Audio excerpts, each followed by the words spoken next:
Matt Bomer, every year at the Emmys, there seems to be the hot breakout star of a new crime show that gets nominated for Best Drama Actor. Last year, it was Simon Baker with The Mentalist. This year, White Collar came on as a big surprise. The expectations weren't huge for this. You guys snuck right up on everybody. You've got this enormous fan base now. You've got 4 million people a week tuning in to watch you. And when you look in the message boards of our website, there are people who believe that you're a serious rival for an Emmy. Wow. I'm going to ask you not to be humble for a second and give me your opinion as what do you think is so amazing about this show? I think it all starts with the writing. I think Jeff Easton is a really talented writer and showrunner, and he's created really three-dimensional characters who aren't perfect, who have flaws as well, and really interesting character-driven procedural. And so, hopefully Tim and I are just doing justice to our parts and serving his writing, but that's where it starts.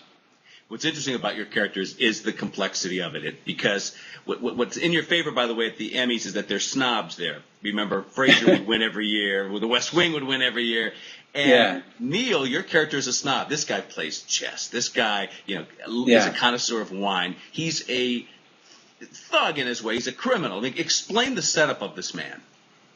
Well, what always drew me to the character is he was multifaceted. He had one aspect of himself, which was this hyper-intelligent, smooth, slick con man who is a wine connoisseur, who was really adamant about pursuing the finer things in his life because he didn't have them growing up. But the other aspect of him was that he was also this vulnerable romantic who is ultimately looking for the love of his life, and who ended up dying at the end of the first season. But there were two different dimensions to him, and those are the ones that was what was so fun for me to play and is so fun for me to play. And it also creates an interesting dynamic with my co-star, Tim DeKay, who plays Peter, who's the FBI agent, who is in charge of my character's cooperation with the FBI. He has the white picket fence existence that ultimately I long for but don't really believe that I can have. So what's fun for me in the character is the complexity, getting to do all the fun, snobby, like you said, stuff, but also getting to have the more vulnerable romantic aspects as well. And it's funny. It's surprisingly funny in spots, and that's a big help at the Emmys too. And there's a surprisingly nice, refreshing wit to this show, isn't there? Yeah. I think that's the way life works. I mean, especially when you're dealing with people who like Neal, who deal with high-risk circumstances all the time. You look for the lighter aspect of things when you can, and I think he approaches everything with a really strong sense of humor and tries to find the fun in whatever he does. Let's talk about this backstory you were referring to a second ago, which is the Neal and Kate thing, because this guy is doomed romantically. He quests throughout the whole first season for Kate. Of course, as you just inferred, she ends up getting blown up in an explosion, in a plane explosion at the end of the first season. Yeah. That's a plus at the Emmys. They like stories that have, I mean, not that they blow up lovers, but because they like the backstory, the continuing serial backstory, not just the self-contained plots. And so tell us about Neal and Kate's love affair. Well, it's really his tragic flaw, and it's kind of his Achilles heel.